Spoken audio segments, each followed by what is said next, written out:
आज हम पढ़ेंगे कक्षा 12 की पहला चैप्टर।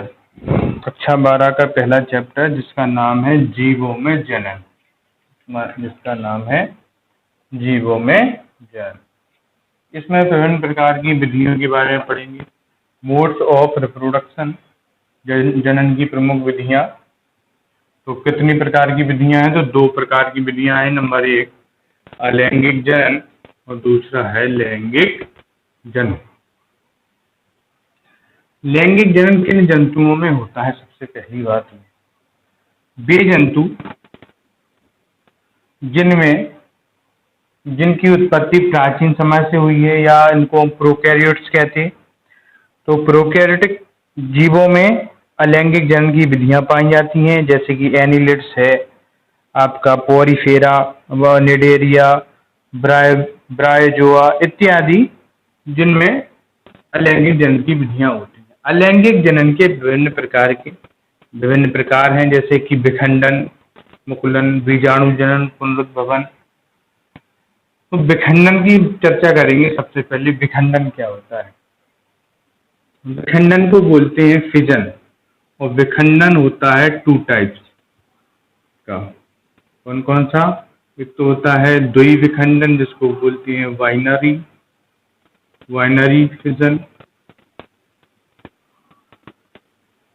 और दूसरा होता है मल्टीप्लाई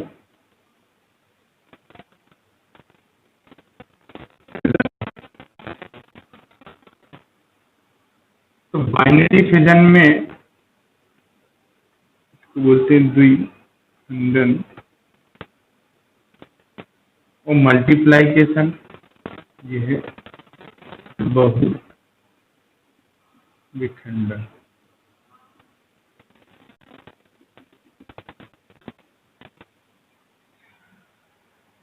द्विखंडन जब होगा जीवों में जब होगी अनुकूल परिस्थितियां।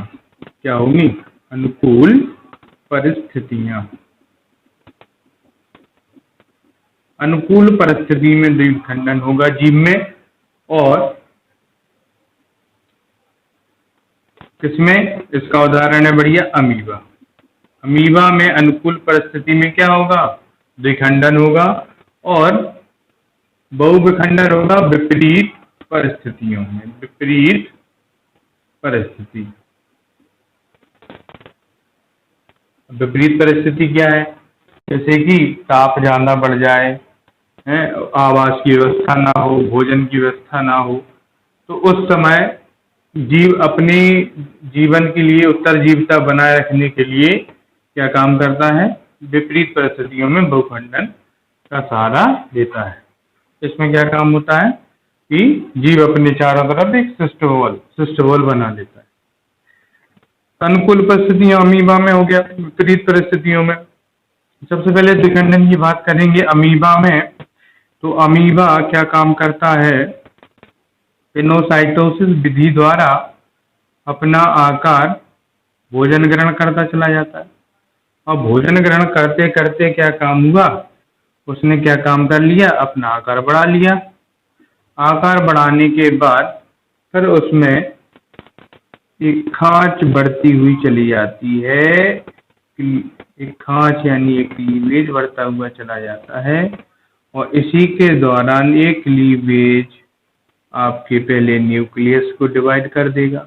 इसको डिवाइड कर देगा, न्यूक्लियस को डिवाइड कर देता है। और जब ये न्यूक्लियस को डिवाइड कर देता है, फिर इसका हो जाता है साइटोप्लाज्म डिवाइड। इस प्रकार द्विविखंडन विधि में अमीबा के न्यूक्लियस में विभाजन होकर दो न्यूक्लियाई बन जाती हैं, यानी कि 2 अमीबा का निर्माण हो जाता है। किस विधि द्वारा? द्विखंडन विधि। तो सबसे पहले किसका विभाजन होता है? केंद्रक का। इसके बाद केंद्र आपका साइटोप्लाज्म का। क्या होता है? साइटोप्लाज्म का। ये बात हो गई। अब मल्टीप्लाई फिजन में देखेंगे क्या है, या बहुविखंडन में देखेंगे जिसमें क्या है। इसमें अमीबा क्या काम करता है? अमीबा क्या काम करता है? अमीबा अपना आकार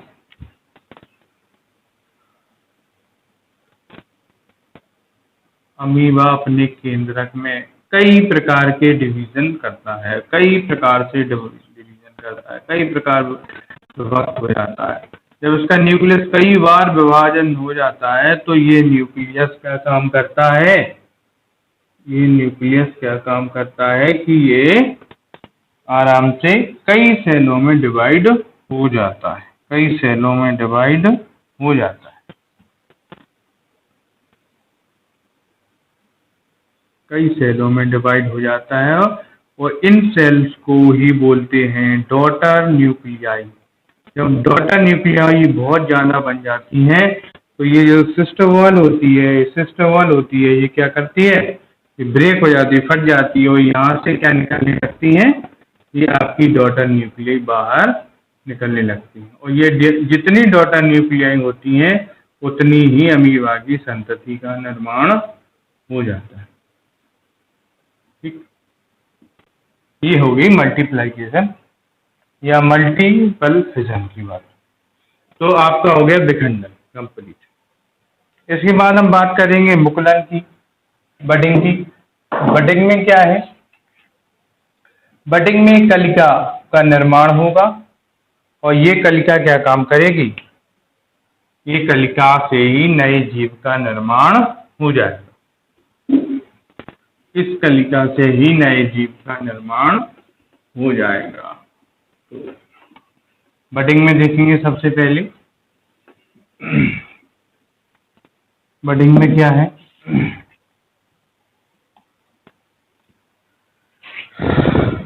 वर्टिसेल्स और एफिलोटा में ये पाया जाता है, जो कि एक परजीवी है। बडिंग में एफिलोटा, ठीक है, और आपका वर्टिसेल्स,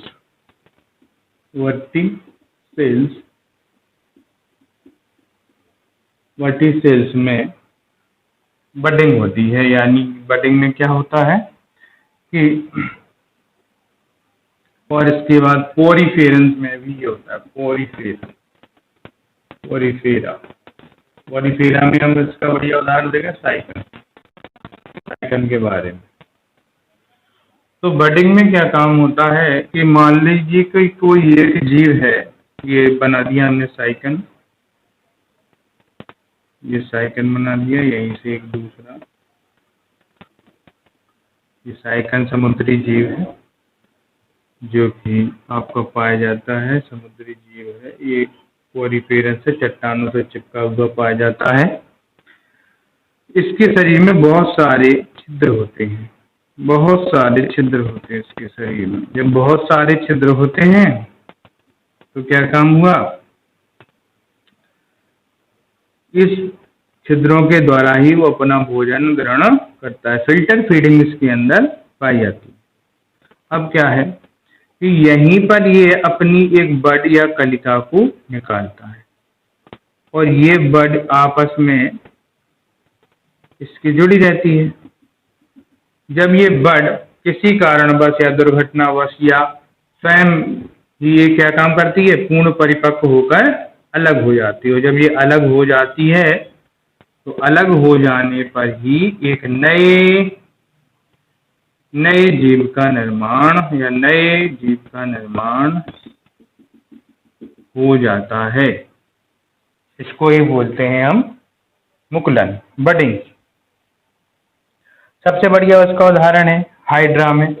हाइड्रा में भी मुकुलन होता है। हाइड्रा के द्वारा कैसे होगा? मान लो ये हाइड्रा है, हाइड्रा है, डायग्राम बना के जाओ। हाइड्रा है ये अपना, ठीक है, ये हाइड्रा है,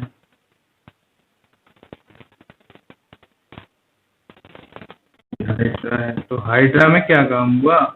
इसने अपने ही समान एक दूसरे हाइड्रा को जन्म देगा। ये किस विधि द्वारा? बडिंग द्वारा। इसमें क्या काम होता है? ये हाइड्रा जल में पाया जाता है बूंद के रूप में, गमन करता है, प्रचलन करता है। तो ये हाइड्रा की कोई बड निकल आती है दुर्घटनावश या टूट जाती है और एक दूसरी नई बड का निर्माण हो जाता है।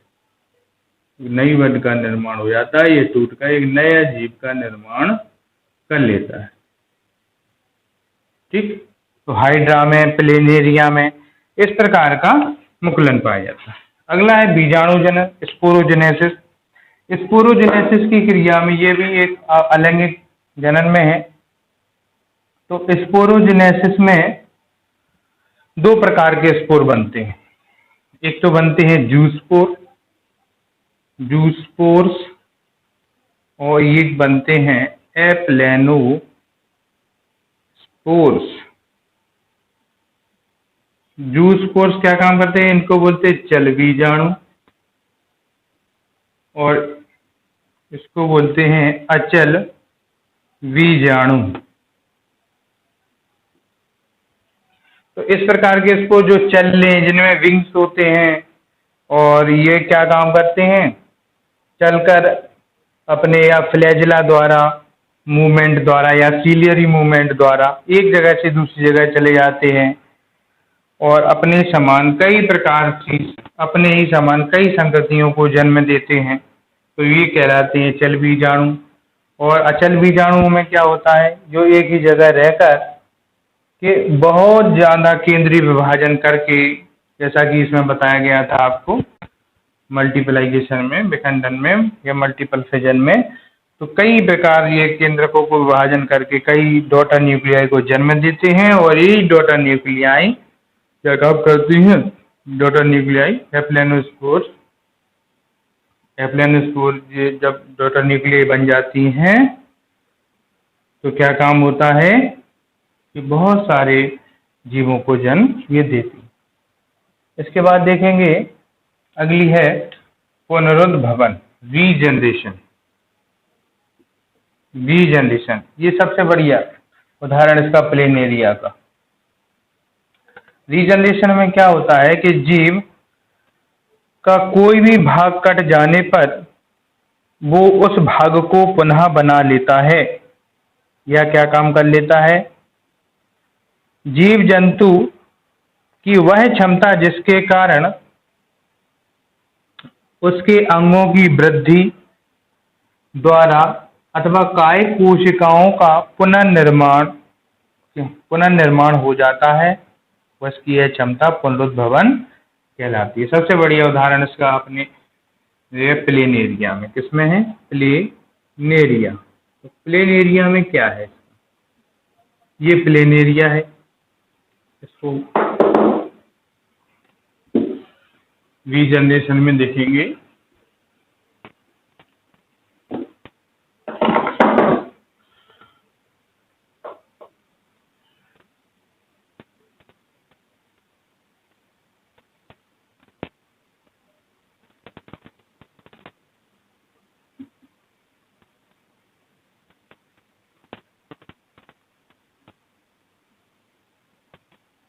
ये वाला पार्ट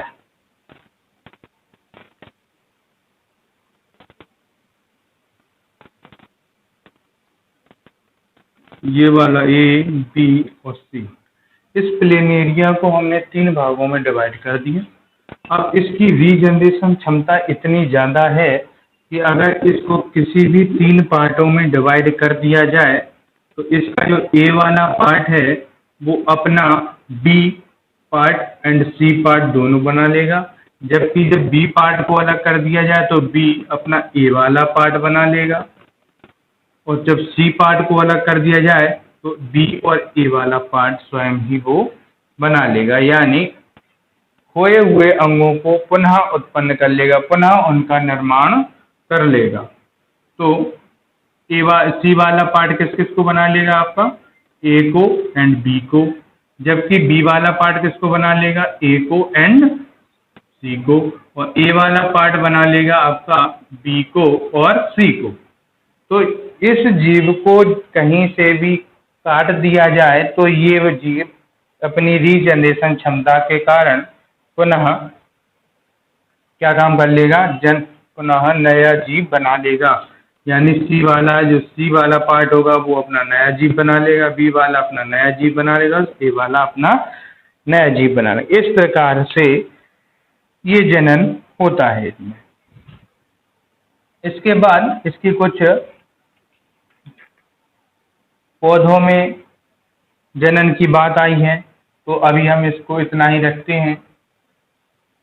जनन की जीवों में विधियां कौन कौन सी हैं, तो अभी हमने अलैंगिक विधियों को पढ़ा हुआ है, अब हम बाद में पढ़ेंगे लैंगिक विधियों को। ओके, धन्यवाद।